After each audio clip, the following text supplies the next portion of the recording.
So, PUD, if you would all please stand and join me in the pledge. I pledge allegiance to the flag of the United States of America and to the republic for which it stands, one nation, under God, indivisible, with liberty and justice for all. Thank you all for coming. At this time, do you have any comments from the audience on non-agenda items? I see a whole bunch of staff and not a lot of audience. So, do you have any corrections to the agenda or consent calendar? Okay, let's have a motion then. I move approval of the consent calendar. I'll second that.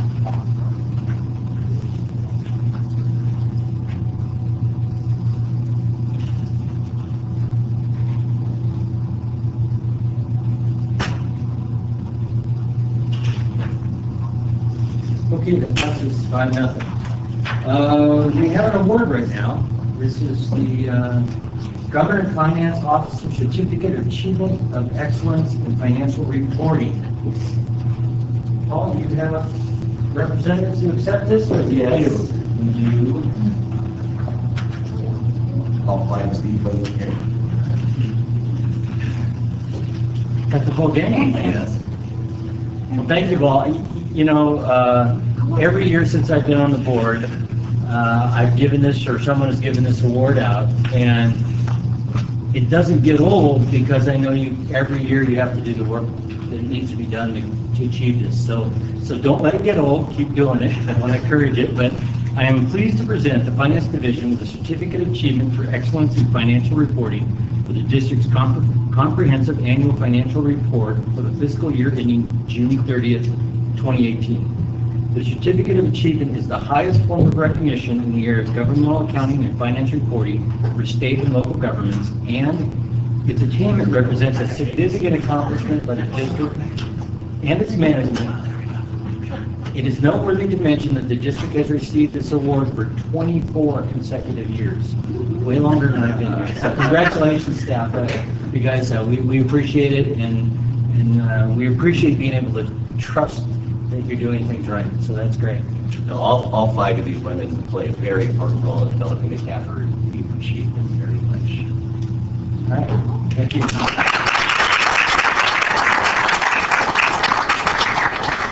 Actually, there's a piece of paper. No. Yeah.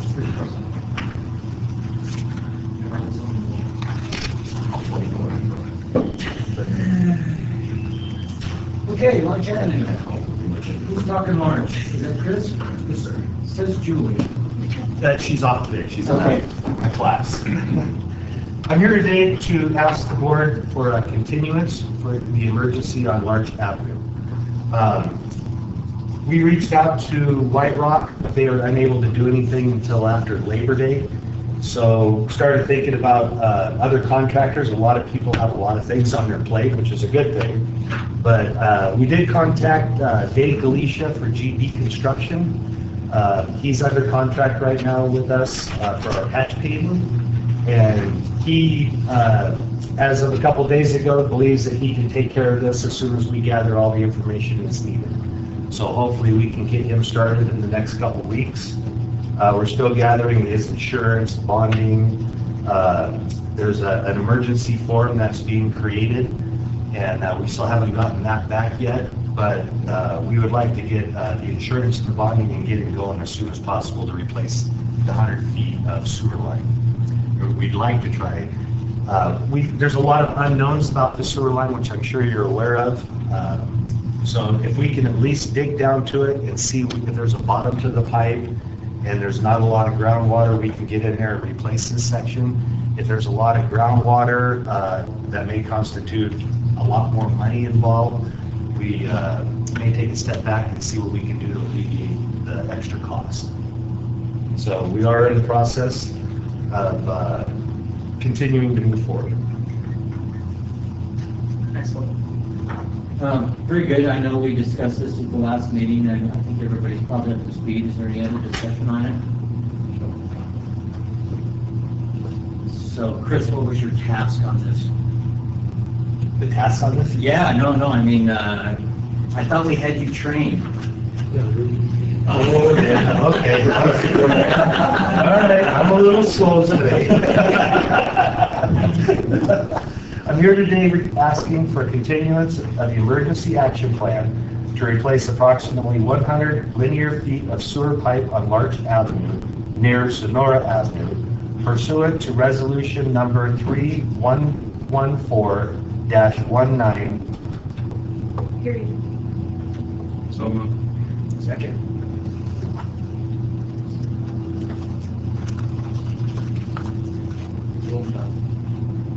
Just got a quick question. You're going to report on another level problem later. Yes. Could that be rolled into this? Glacier? I'm not sure if they have to be separate or not, as far as getting the work done. Yes, that is a possibility. But Glacier might be available. Yes. He had to move out some of his jobs, and a couple of jobs were delayed. That's why he's able to help us at this point, or as of a couple of days ago. The one we're going to talk about later may be a little bit more involved, a little more time consuming, but we can discuss that at the end in the staff reports if you'd like. Thank you. Thanks, Chris. Appreciate it. Okay, next on the agenda is the 2018 water and sewer improvement projects. And again, Julie was on the schedule for this. Yeah, I'm gonna cover this with Julie Julie. on this. Okay. Yeah. And really this is for two items that were added to the contract. And one of those was to do the investigation and repairs out on Apache Avenue. If you remember, just downstream from the bug station, we TV'd those lines, and basically the bottom half of the pipe was missing. So we're doing some investigative work so we can design this, and perhaps this improvement project will be completed next year. But Hayne helped us out on that investigation work, and that was about $30,000. So the remainder is really for the expansion of our garages at the lower shops. So we expanded 3 of our large equipment bays, and 2 of these bays are for the new camels that we bought. And actually, a couple things going on. The new camels are longer than the old ones, and actually would not fit in those old garages. And then they also needed more space down there. So if you recall, we bought those camels early last year. We really wanted to get them covered, before winter set in, so it was really time sensitive. And again, we reached out to Tom Hayne and his subs. They did a great job in making those expansions. And we also, before we did that, we took a look at the facility, the structural integrity, had our structural engineer take a look at that, Marty. And really this is, we're making a commitment to make these improvements and use these facilities down there long term. So it's not just a short-term project. This is improvements we'll be utilizing for many decades to come as part of other improvements that come down there in the next 2 to 3 years. So with that, my requested board action is to approve change order number 1 to Thomas Hayne Company in the amount of $152,413.04. So moved. I'll second. Okay, we have a motion and a second. Does anybody have any questions or anything on this? No, we talked about it, pretty in detail at the Ops meeting on Monday, so we're comfortable moving forward.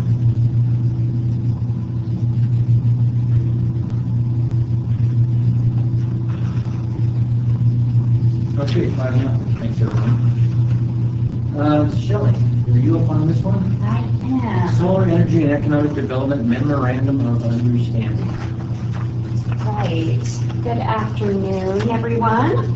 So a few board meetings ago, we had the folks here presenting on this solar MOU.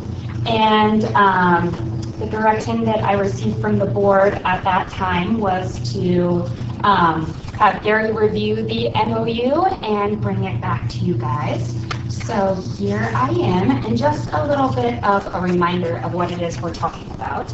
So the Solar Energy and Economic Development Fund, the SEED Fund, is a solar consulting firm and a nonprofit that originally worked together to get a grant so that they could reach out to public agencies who aren't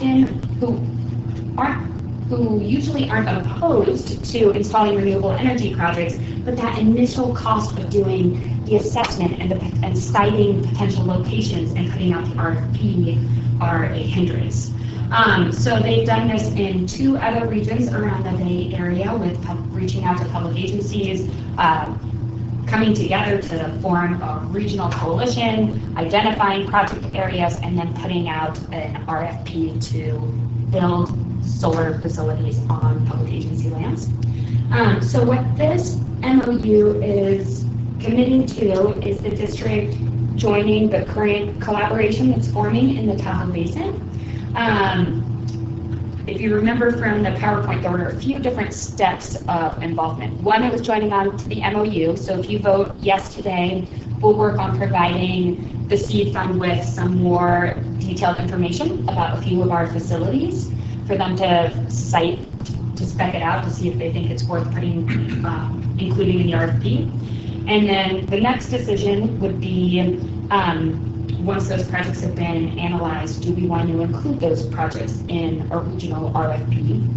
And then if you decide to include all, some, none, the next decision would be, after the results come back from the RFP, to identify, are we interested in moving forward with any of these projects? So at this point in time, there's no financial implications. It's more just us being involved in this effort. And how it's been described to me, we'll see once the RFP comes back, is that a lot of these projects get built with a power purchasing agreement. And what that means is that it's not us building a solar facility, it's another company that comes in, builds it on our site, we agree to buy renewable power from them. And in a perfect world, it's that power price is priced slightly below grid fees, so that we could see some cost savings. In this MOU is an agreement that if we decide to move forward with building any of these projects identified in this RFP, that when we move forward with building it, we need to pay back 3.5% of the project cost, the building cost, to the seed fund so that they can go do this same process elsewhere. Again, how it's been described to me in a perfect world is that 3.5% will be included in the RFP, and ideally the contractor that bids on it will include it in their project cost, and no money would leave the district's hands. I think that at this point in time, there's not a financial commitment. It's more joining a regional collaboration with looking at solar projects in the basin, and you'll have multiple more times moving forward to identify what would it look like for the district, what are the cost benefit analysis, how do things pencil out from there. Questions, additions, comments?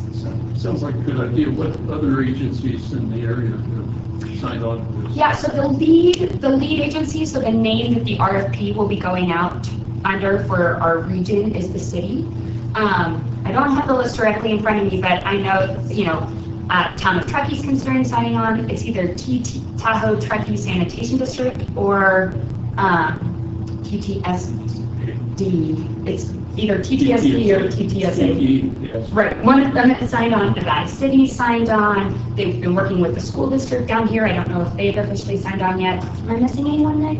Yeah, I would say There's a whole slew. it kind of goes through the overarching from the city stuff that's all being the lead, the Truckee to Nevada City. Then like you'd expect kind of us being within the city, then you'd also have the sanitation district in Truckee, their airport district. Yeah, their airport. Airport jurisdiction. I think there's probably 12 to 15 entities that have signed on kind of in the Tahoe Basin area. Right, sounds great. We've had a lot of other solar companies come into the district and take a look and kind of bail out. Like the numbers just weren't there, but I think here's an opportunity for economies of scale with the cooperative to hopefully get a project that pencils out with some new technologies. And, so we have high hopes for that. Yeah. Is it time for me to read it, Randy? All right. Approve the Memorandum of Understanding between the District and the Sustainable Energy and Economic Development Fund, administered by Strategic Energy Innovations, and authorize staff and legal counsel to negotiate and incorporate final terms and conditions. So moved. I'll second it. It was a race, but I give it to Nick. Sorry, Jim. You gotta give me a solo second, right?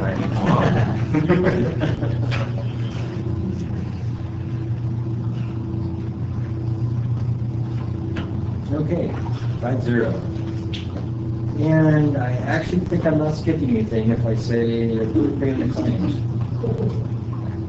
I move approval of payment of claims in the amount of $3,307,220.85. Second.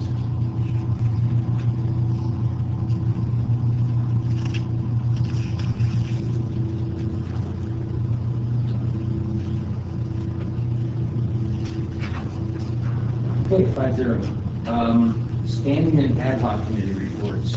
Anybody have anything? I was just going to say, I attended the, along with John and Shelley and a few other members of senior staff and a lot of other regulatory agencies. DTC did a climate change assessment meeting here at the district conference room on Tuesday evening. Very interesting. It was really a risk assessment, so they were looking at what the impacts are going to be to fire, to wetlands, to really start to predict what we're going to have to address, start to assign costs to, those beginning phases.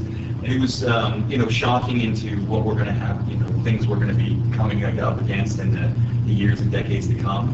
But at the same time, I would say heartening that, the analysis is being done, so, being a planner, we can begin to prepare and plan for these things. And so, seeing the solar assessment MOU on this agenda was, somewhat fitting, but a really good presentation. And, just wanted to commend John and STPUD staff for being strongly attended and participating. Thank you. Good. As far as, how about finance? Yeah, what's going on with finance? Finance committee, which is myself and Chris, met today. John was in attendance, Paul and Susan and Lynn. And the main focus was the fact that Lynn is going to be retiring in May of 2021. And Look at Tim. Claps on the back. Hey, Lynn, congratulations. No one did. and to have a solid transition plan, because that department is revenue generating, and so we have recommendations which Chris and I both agreed, and that will be officially on the agenda for the next board meeting. Paul gave us a nice evaluation of the cost involved in the transition, and I'll let him speak to that if he wants. Sure. Not that it's necessary unless you want to. I'll add to it a little bit. We went over basically the cost of the department now, how it's structured, how it runs, compared to recommendation that we pulled forward, which would be utilizing more hours of an assistant type position and less overtime hours of the coordinator position. And we actually expect through this transition to achieve a savings. So yeah, we'll put that together in a regular agenda item for the next board meeting. Great. Appreciate that. Chris has a little issue. 3 meetings today? Is this your third one? Yeah. Chris and I and John, with help from Shelley, met with Tammy and Brooke from the city council and Frank in our, I guess it's quarterly meeting with the city this morning. And unlike most meetings where we cover all kinds of topics, we really got monopolized on one topic primarily, and we were remarking actually for the amount of staff time we spent on this ridiculous project, we probably could have just funded these streetlights for a couple of years, and guess what? We didn't solve a darn thing. But anyway, actually, Chris has got some thoughts on this. You want to run with this, girl? Yeah, sure, yeah. So it comes down to the fact that we've been playing with this streetlight thing far too long. And my suggestion is that we give our notice to Liberty that we will no longer be billing for the lights. I think what will happen as an effect of that will be that we might get very little, if any, kickbacks from the people that are paying for them. And you know, at this point, the city's not really involved, and it technically may pick up some of this cost at some point, but I feel that Liberty will actually pick up the ball when forced to pick up the ball. And right now, they're kind of letting us play between the city, and we're not getting anywhere.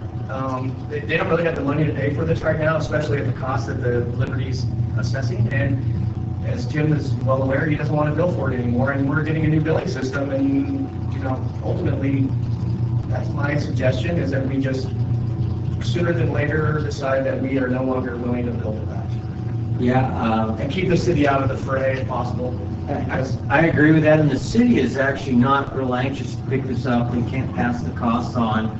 They don't know if they have the responsibility, and they actually, it's their position, and it's, I think, our position is, we don't even know how much these people want these lights. And we did a little survey, we got a pretty good response, about 1/3 of the people responded back.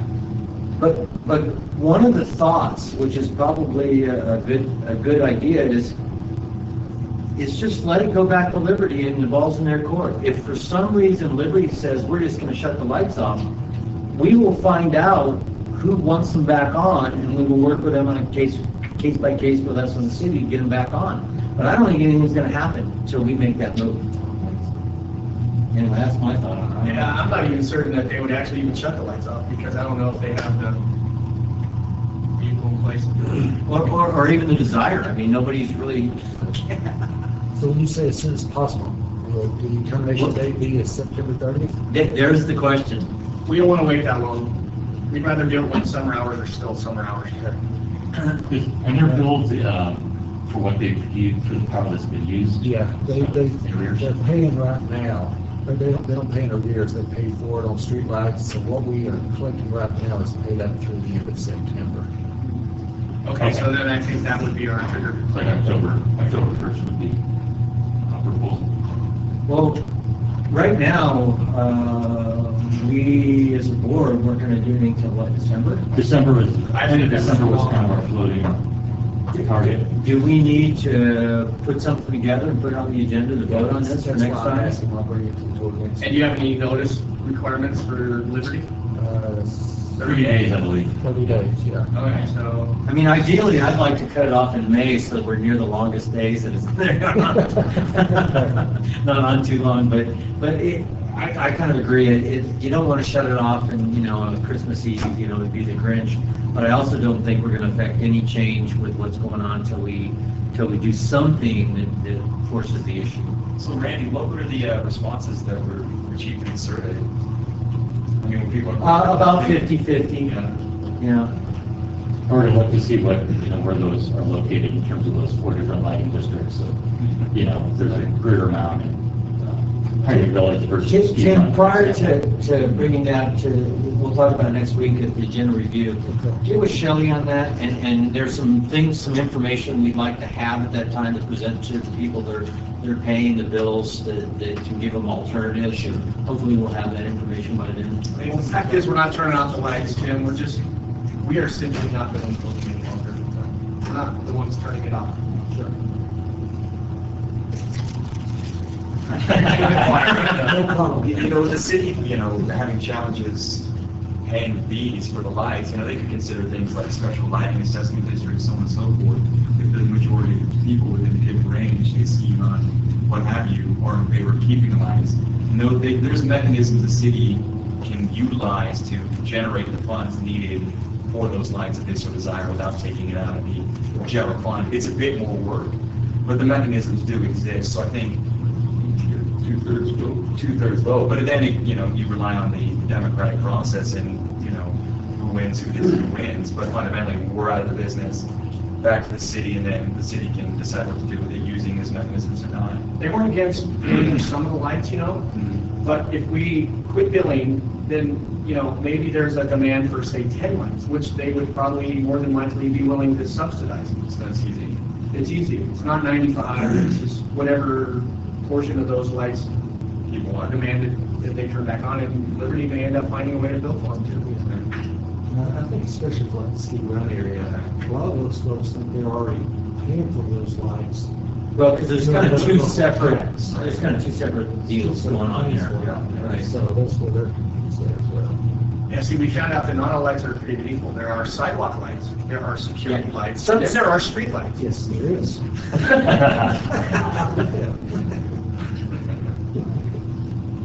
So other than that, we talked briefly about some fire issues and that was about it, wasn't it, John? A little bit, yeah. Our partnership, talk about some of that. Hey, there's something coming up and, yeah. The city, for those of you who don't know, is, and it actually, I guess it came about through their discussions with the gas company. The gas company putting in 40,000 feet, whatever, of gas pipe. So instead of us paving half the street or the gas company paving half the street, or instead of us making a deal project by project, they're going to allow trench patching everywhere. And the money we would have spent on repaving goes into a pot that they can spend however they want to. And they're going to have a pot from the gas company also that will be larger than ours, and then that is going to be their road fund. So, it actually makes sense, but yeah. And we're meeting with the city next week on that specifically. Well, the bottom line is the relationship with the city is probably as good as it's ever been. And that's a good thing. Frank is really willing to think out the box. So it's good. Okay, I think that does it for standing in ad-hoc. Any other board members have a board member report? And what's new with the old Arkansas Water Agency there? There was no meeting this month, and it's not on here, but the next meeting will be here at the district at 10 o'clock. Oh, that's my understanding. So we're all invited to attend. It's nice, you know, if you've got the possibility to do so. Yeah, that's right. I know you missed that. And hopefully we'll be bringing some of our projects forward for approval, our M&E projects, cost sharing projects. So they'll be here in the meeting on the first. No, It's the second Wednesday of August. August 7th.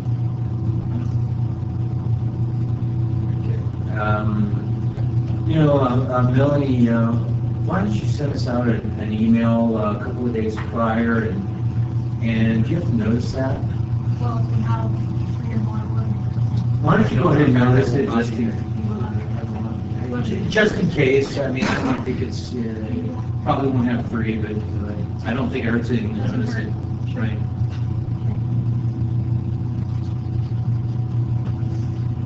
Okay, I guess we're up to John now, right? Sure. Got a few things to report on today, starting with staffing.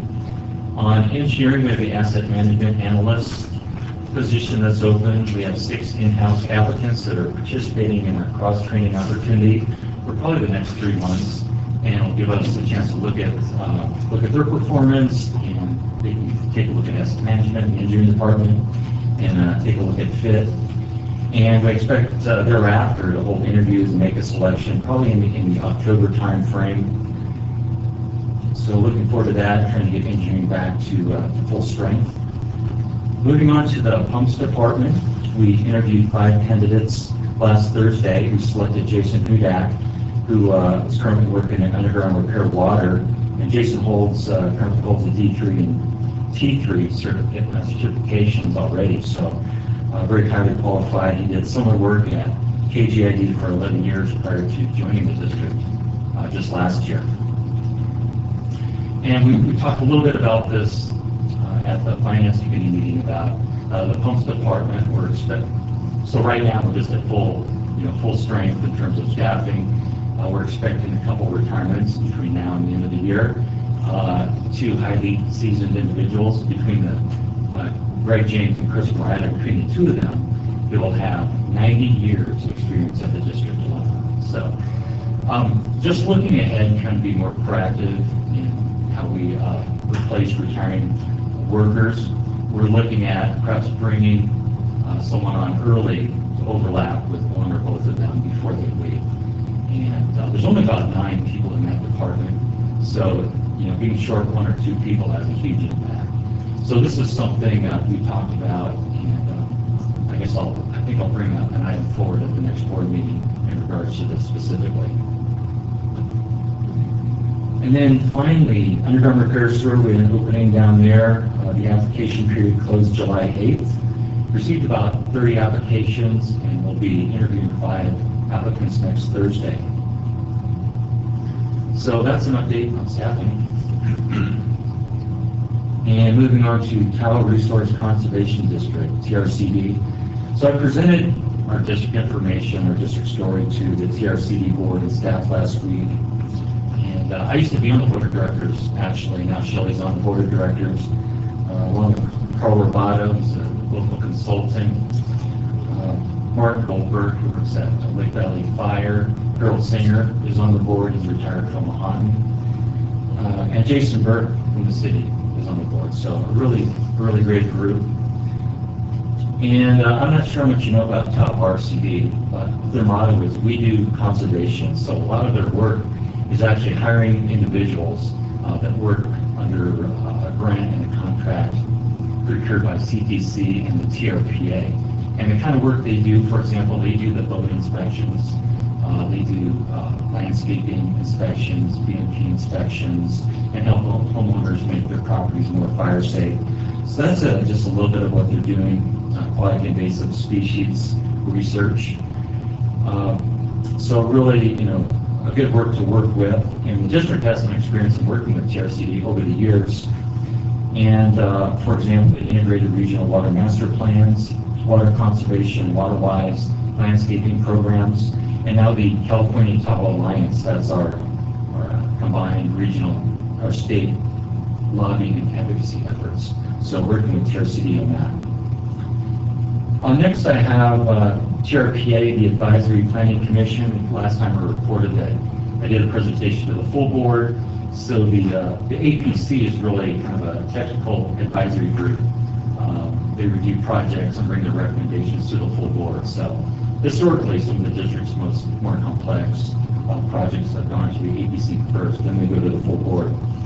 Anyway, there's 19 members on that board. A lot of all the local agencies and some consultants are on this commission. So it's a good group to connect with.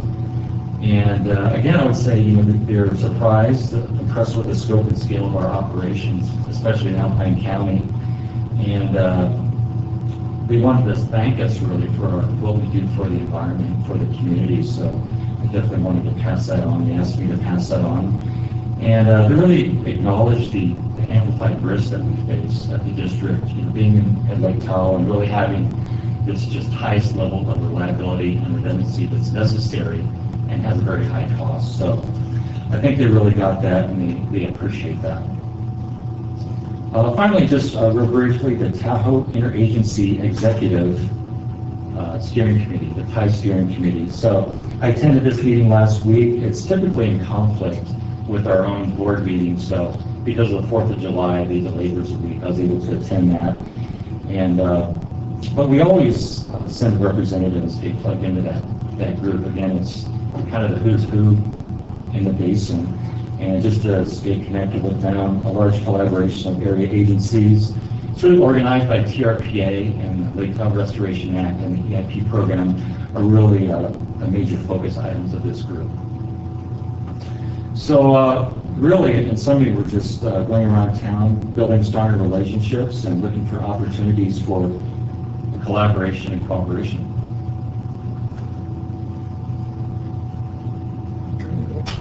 Very good. I guess that moves us on to staff attorney reports. Nancy, you have a workman's comp renewal. Good afternoon. So this is our first renewal with the Aqua JPIA on our workers' comp insurance, and we are saving a lot of money. So I wanted to explain the process a little bit to you. Premiums are based on actual payroll and then applied to a rate per $100 for different categories of employees. Water, sewer, office, all have different rates.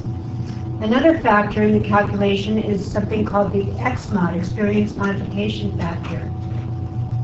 That looks at our actual losses over the prior 3 years. So they looked at 15, 16, 16, 17, 17, 18 when we were with CSR May. but they look at our actual loss runs. With CSRNA, we had an X-mod of 1.11, which means, and it was down from 1.23, and it means that we are paying 0.11% more than the base premium. When we switch to Aqua, they start all new members at 1.0, so we were paying just the base premium. After 1 year of history with them, they do their X-mod calculation. They look at actual payroll for the prior 3 years and the industry expected losses, which in our categories and payroll would have been $219,000. Our actual losses were $49,500, and therefore it resulted in an X-mod of 0.66. So we're paying below the base premium. On top of that, the JPIA has an economy of size discount of 0.22%, and then they do a multiple program discount of another 5% because we're in the 3 programs, liability, property, and workers' comp. The net result is that the $230,541 base premium was reduced to a total estimated premium of $127,203. And then last year's estimated premium was $193,315, so we saved even more from last year, another $66,000. So, and I hope to be able to give a similar report on the property program, but it was definitely a good move, moving to the JPIA. And they explained this process to me when I've been asking CSRNA to do it for years, and they finally were able to explain it. So. Yeah, it looks like a great group, and again, this was really forwarded by your work, so thanks for that. Thank you. All right. We missed you 2 weeks ago, Tim. No, you did. Okay. That's why I Yeah, heard good time off. That's why I hurried back. Make sure I miss everything I can. This is just a simple update on the types of calls that we've been getting since the rate increase went into effect on July the 1st. There seems to be some confusion among the customers because they got their bill, they expected to open it up and see there's going to be a 6% rate increase. Well, that's not how it works, because obviously when you're on a consumption base type of billing, the more water you use, the higher your bill is going to be. So for those that use like an average, for us that's like 2,400 cubic feet, if they use that much in a quarter's time, then they saw an average 6% increase. The ones that are using like 100 cubic feet, 200 cubic feet, they saw more like a 17 or 32% rate increase. So I'm just giving you a heads up in case you're talking to somebody and they say, hey, I thought you were only doing a 6% rate increase. That 6% was district-wide. Well, 4%, I thought it was 6 because of the property. It was 6 to the residents. Yeah, this is still talking about something. But That'd be an annual average. Okay, so hit those numbers again. How many percent if they're using? if they were using like a normal average. Right, that was 2,400 cubic feet, they saw what they would see on a flat rate for a single family dwelling. But if they're using anything above that, so say like I had one customer that used 100 cubic feet. So his bill was $427.61. That's simply because he's way outside the average of that 24. What about real low use users? What happened to them? Low users, of course, that's going to come in $175 or under. It's what says flat rate. So it's going to be below $175. So even those large users, if they use the same amount they did last year, the bill would only be 6% higher. Yeah. So it's just because where we're hitting them in the billing cycles, they're using more water. Yeah, because what they did is they saw a $2 decrease on the base charge, but our consumption charge went up to $1.58 and $2.40 in the second tier, which is a lot higher than what it previously was. So I'm just giving you guys an update in case somebody comes up to you and says, hey, 4%, that's 4%. It's all because of how they use the water. They're using more than what the average is. And I do expect that to be worse in the October bill, because it's going to hit our cell funds. Okay. All right, thanks, Ed. Thank you.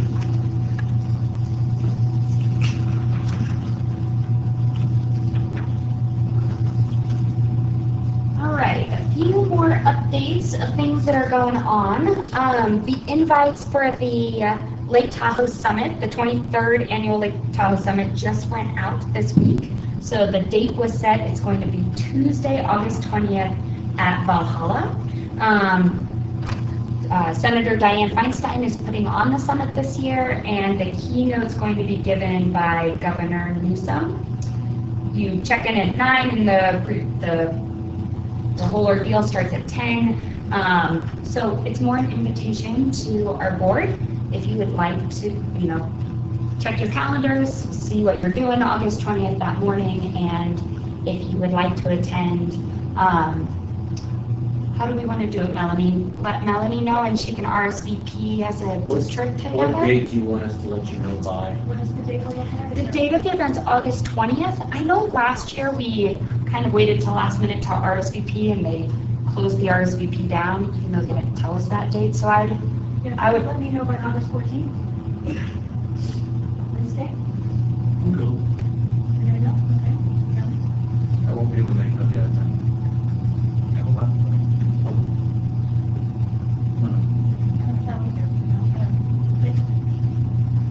Don't have to drive to Santa Barbara anyway. Yeah, that's right, it's close. They're trying to encourage carpooling, so we'll probably do what we did a few years ago. We'll drive to the high school and hop on the shuttle to Valhalla. Unless you guys want to take one of those line scooters. Ride my bike. So while you're thinking about calendars and dates upcoming, the Western Caucus Foundation is a non-profit group that consists of the Western Congress members. And they meet, I believe, if not a quarterly, on a twice-a-year basis around the West to get together and do a roundtable and field tour. So this year they're coming to Lake Tahoe.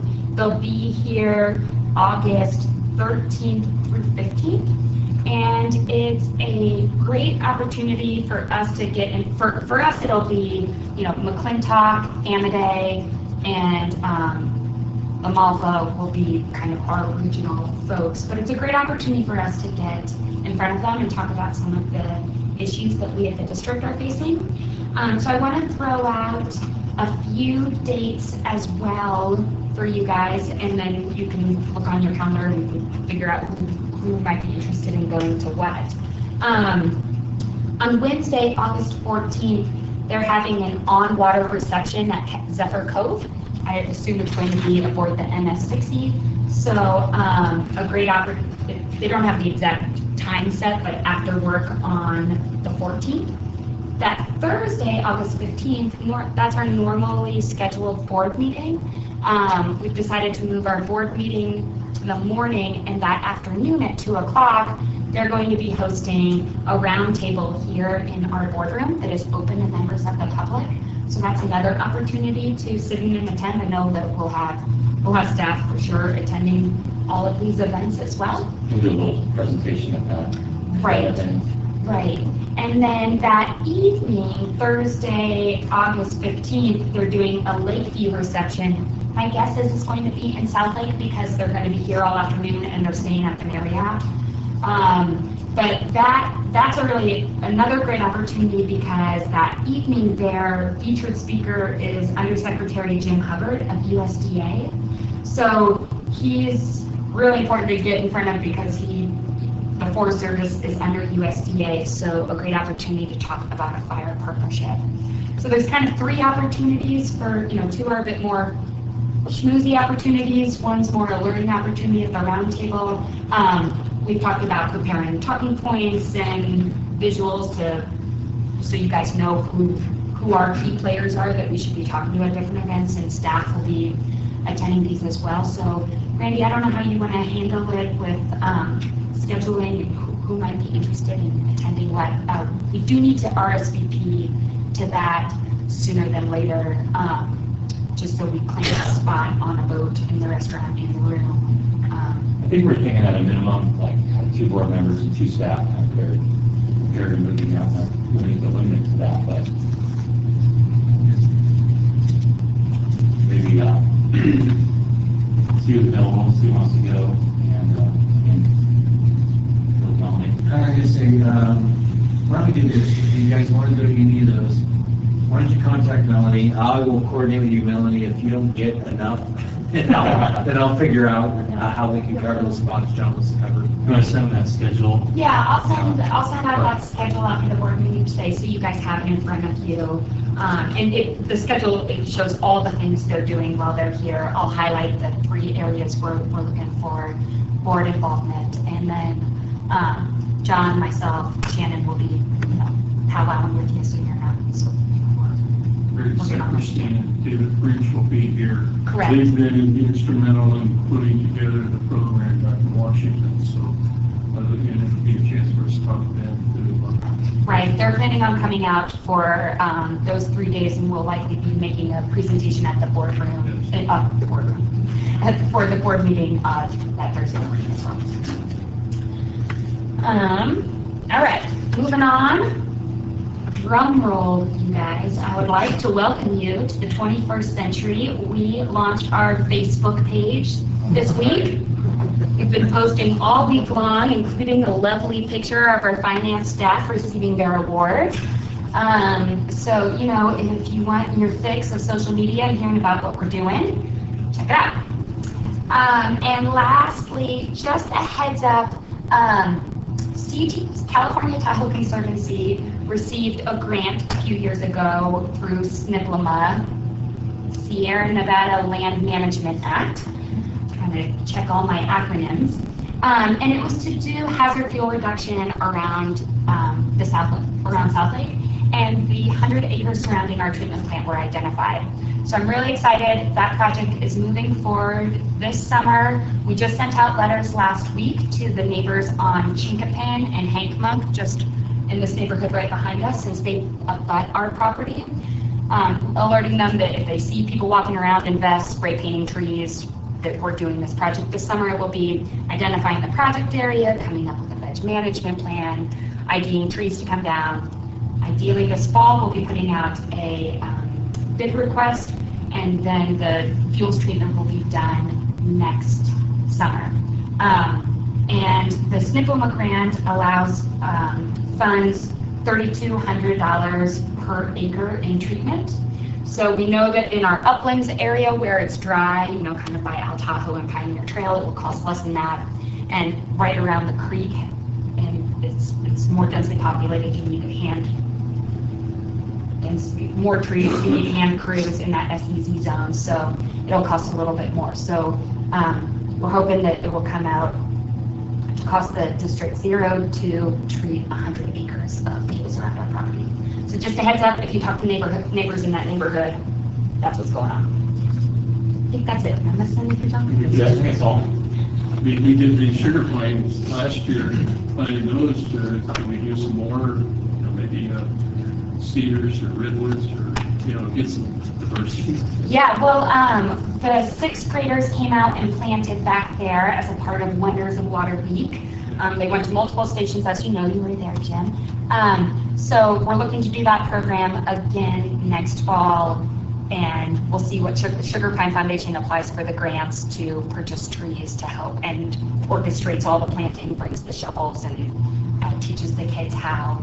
So we'll continue, we're planning on doing that again this fall, and we'll have to coordinate efforts to make sure that there's no fitting scope, the contractor's not looking when the kids are out there. Yeah, thanks for your efforts on coordinating that work with the CDC. Yeah. I'm not sure you ended up with that job, but thank you. You stand in the wrong spot this evening. No,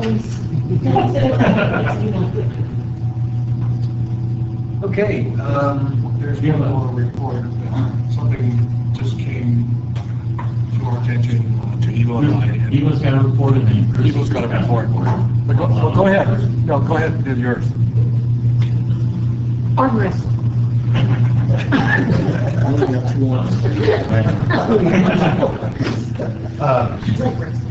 We're here today to show you a quick video of a sewer line that we found, the sewer crew found here Tuesday. I think it's pretty important that you be updated on this. And you've heard us talk before about the EC list, how sewer goes out every month and cleans certain sections of line because we've had troubles in the past or they've been on that list for a number of years. So what we're doing is we're taking this new TV truck out. These two gentlemen are really the main focus of it. And going through this EC list to determine why some of these lines are on the EC list and what we can do to get rid of some of them. We spend a lot of time every month just doing the EC list and not being able to get out and clean our regular system. So these two here, I'm going to turn it over to them. This is a sewer line that you need to be aware of, and unfortunately I have a feeling we're going to be coming to see you quite often here in the future. So with that, I'm going to turn it over to these two. How are you doing today? Due to our efforts of continuing working on the EC list and TVing as much as we can, we were out on Geronimo, right there by the magnet school, and we TV'd there. This calculated about 20 gallons a minute was coming into our line. It's about 864,000 gallons in 30 days. So here is the video that we have. This is from Geronimo Court going downstream towards San Bernardino. And you can see the water level going up here. This is all groundwater. Coming up on an old repair here. You can see a large hole here in the bottom, which we believe a lot of this groundwater is leaking in from. And I wasn't able to get the camera past this point because I was scared it was going to get stuck. So we ended up going down to the downstream manhole and shooting up to this point. So I'm going to go to the next video here.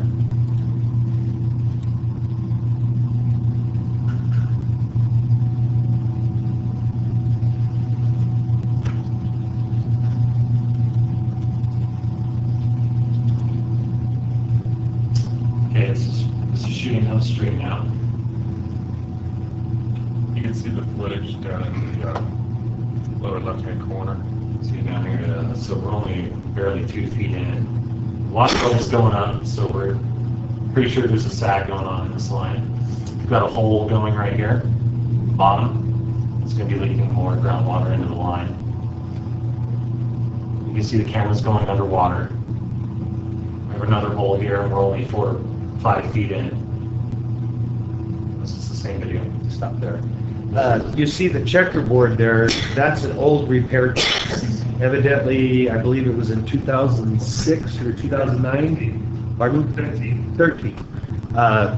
We had found some holes in there, went in and put repair clamps on them, hoping to cure the problem. But since 2013 and now you can see how the pipes rotted even more from the edge of that clamp. I think we have 3 repairs in this 250-foot stretch, something like that.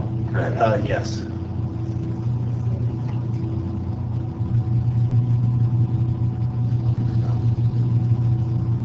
Right here at the bottom, got a break in the joint. It's going to be leaking more groundwater. Good clear water. Yeah. None of us have ever been able to see the camera go underwater and see clear. I'm amazed at that, yeah. Keep in mind, it is a sewer line, right? Yes. I mean, it's mostly like groundwater. It's mostly groundwater. Good clean ground. There's a total of 4 houses on this line, and as far as we can tell, 3 are full-time, and 1, nobody's ever there, so we assume that it's a vacation or second home or something. So we're 21 feet in. You can see there's another hole here at the bottom, soil visible, more groundwater coming in.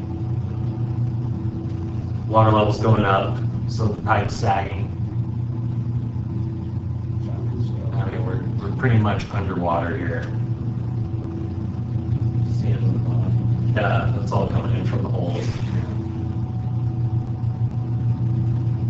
This is our Cano camera, so you can see it later. Yeah, this new camera is so much better than the old one. Oh, by Hey, far. you know, with the You can HD drive and around and stuff. look at the walls. Yeah, it's awesome. It's pretty neat.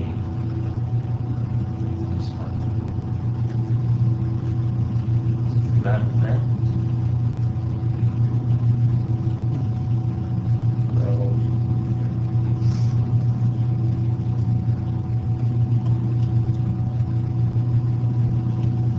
Alright, got another hole in the pipe. See the sand poking through. And you're still only 64 feet into the sewer main. And we've got a couple holes right in a row. You can see the soil poking through. These are all allowing groundwater into our system. They mostly occurring at joints. Is that where they always, It is that a seems to be, connection there? Yeah, or within them, you know, several inches of the joint. I don't know why, other than, I guess it's a weak spot or something. It's weird.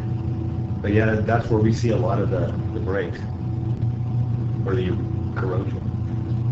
So what We have concerns you another most, hole. the belly in the line or the holes you're finding? Actually, at this point, to me, it's gonna be the holes in the line with all the groundwater coming in at 800,000 plus gallons a month. Because they're both an issue. I mean, if it was just the holes, you can go spot do each one, but then you haven't solved the belly in the line. No, yeah, you're correct, because look at 2013, you can see where the clamps that were put in. Right. And now we're at 2019. Oh, because it's constantly submerged. Yes. Right, so, And there's a lot of holes in this line. yeah. Yeah, it gets to the point where, yeah, you're. How old is this? Probably about 1960. Pardon me? How old is this? I think it's about 1965. You know, I haven't had a chance to look up the exact date, but I'm sure it's roughly right around there. 67. 67. You can stop there. We could sit there and go through the whole pipe, but you've got a pretty good idea of what you're looking at. So do you have a recommendation yet, or are you guys still noodling on it? We're still kind of gathering some facts. Doug reached out to Robotic Sewer Solutions, which are the people we have on contract to do spot repairs, to see if they can do a full-length liner in this pipe. But they do not do full-length liners. So Doug was reaching out today to ProPipe to see if they can do it. The only problem is, I don't know if they can do a full liner like that with a full pipe of water. That may cause a problem, and, you know, can we get all the dirt out, or each time are we hydroing, are we pulling more in? So there's a lot of variables going on right now. We just found this out Tuesday afternoon. So at this point, we just wanted to give you a heads up, and I'm sure we'll be here next board meeting with something on the agenda. But I'd like to have a little bit of time to gather some facts and kind of get some information so we can come up here and have a pretty good game plan to present to you. Well, we know we're going to be seeing a whole lot more of these. If this thing is leaking 800,000 gallons a month, it costs us $6 a 1,000 gallons to treat the water, whether it's sewage or it's clear water. That adds up to about $5,000 in a month. That's close to close to $60,000 a year. How many more of these are out there that are costing us? So we need to move ahead. I mean, we're not going to be able to move even as fast as we thought because the budget got cut. And by taking that 2% on the budget and reducing it, it's probably going to cost us on the order of $4 to $5 million in capital improvement projects. But this was a sewer line. We didn't reduce the sewer proposal. But anyway, it's still, it's going to cost us, and we need to repair these things, and it's probably going to be $100, $150 a linear foot at least. Well, it could be. The problem with this one here is, you asked earlier about the bellies or the condition of the pipe. Both of them are a concern. We have talked about it a little bit. Steve actually came up, talking about it, and he had a good point that with only 4 houses on the line, can we live with a couple bellies? You know what I mean? If we just went in and relined the pipe. Then again, I don't know if we can because of the amount of water and dirt that's in there. And then if you have to go and open cut this, it's 6 to 8 feet down, I believe. Yeah. And it's nothing, look at the groundwater that's coming in. It would be a total nightmare to open this thing up. And we're probably looking at $500 a foot. I would imagine so. At least, and maybe versus like 100 to 150 for linings. Yes. So, like I said, that's why we're not here trying to present us a whole bunch of stuff at you. We want to have a little time to get everything gathered and come in here with some respectable numbers for you and ideas. We do have $20 million in our budget for the next 10 years to do this sort of work. Will that be enough? I mean, we'll see. We'll keep searching, we'll keep looking, and give you assessments from time to time. How many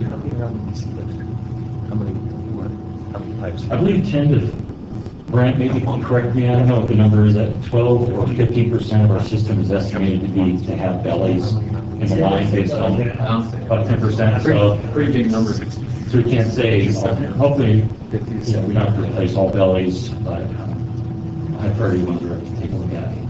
Well, this EC list consists of roughly 50 to 70 lines that have had trouble at one time or another. And that's why we're concentrating on trying to knock that number down and see exactly what's going on. So, at the rate we're going, I do believe we'll be back in front of you with some other problems. Well, that's what we wanted to find out when we got the camera truck. So Yes, sir. It's doing its job. Yes, sir. These guys are doing an excellent job with that truck. As you can see from the photos, it was a great investment, and they're utilizing it to its full potential as far as I know right now. Yeah, pulling a lot of the, getting better and better, faster and faster. Yes. So, Yes. it's going well. All right. Cool. All right. Thanks, Thank guys. you. Thank you.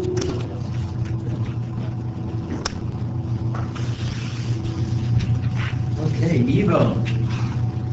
Not even on the schedule. We're so honored. Honored to sit through another PowerPoint. Whoa, don't get carried away. Don't get carried away here. All right.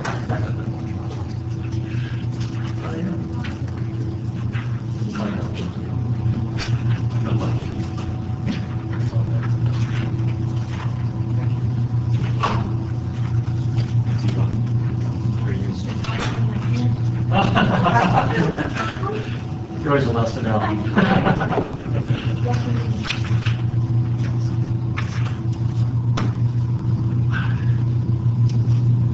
So,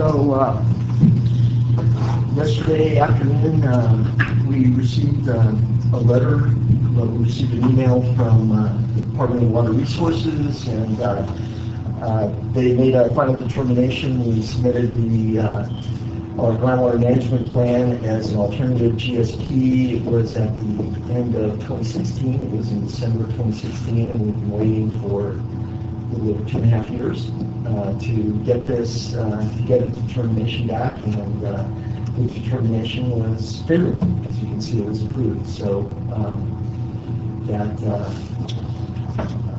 I'm very glad to see that. I'm very much welcome the news, and we're in the process of, I'm in the process of taking a look at the staff report, see what the recommended actions are as far as the types of improvements that they want to see in our groundwater management plan, and that will be provided in an update to the plan due in January of 2022. So we'll start on that as we have time to do so. So we submitted this alternative proposal at the end of December of 2016. When did you start working on that? Did you estimate?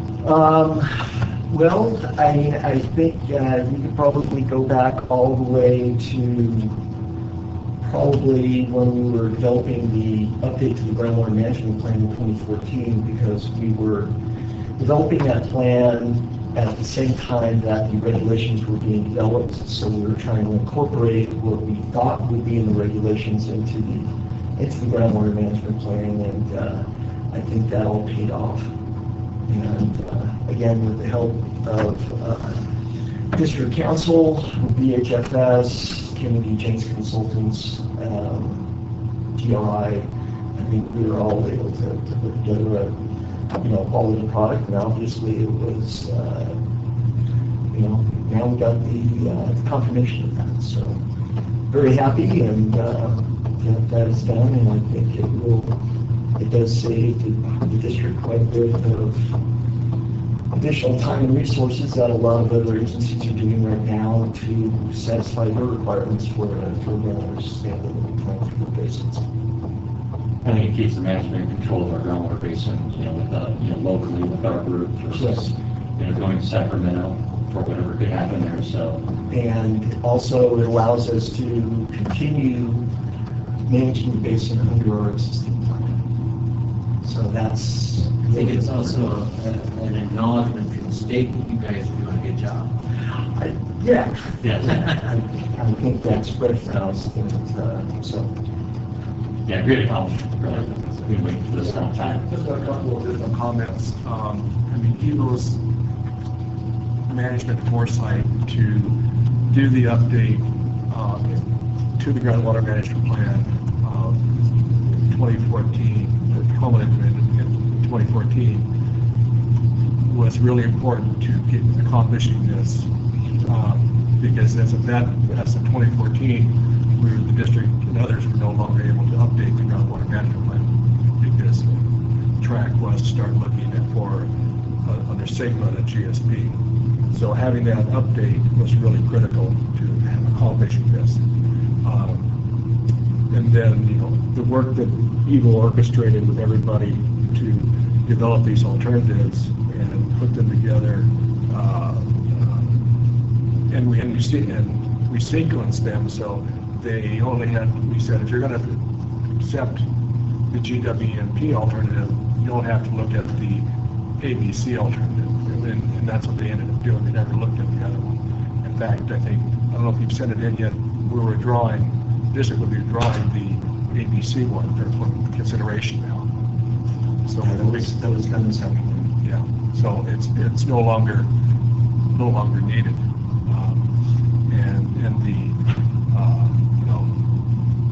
I think DWR in going through this analysis and showing that they're equivalent in putting together the framework to do that analysis. We worked with Eagle to do this chart analysis, and DWR actually took that as a template for others to use. And so I think they look to this district a lot as to the capabilities and abilities that we have here at the district to used for others to follow this, and I think it says a lot about Eagle and everyone else that worked on this. That's it. Thank you. Great work. Good job. Okay. Is that it? It's all staff reports. It's all Yep. staff reports? I was gonna rush up, and in that case, Cloud, we move into our closed session item, with a lot of open and closed. Chance to read it. Out of, There's nothing else in here, nothing what you said. out of closed session, open session, nothing to report, be adjourned.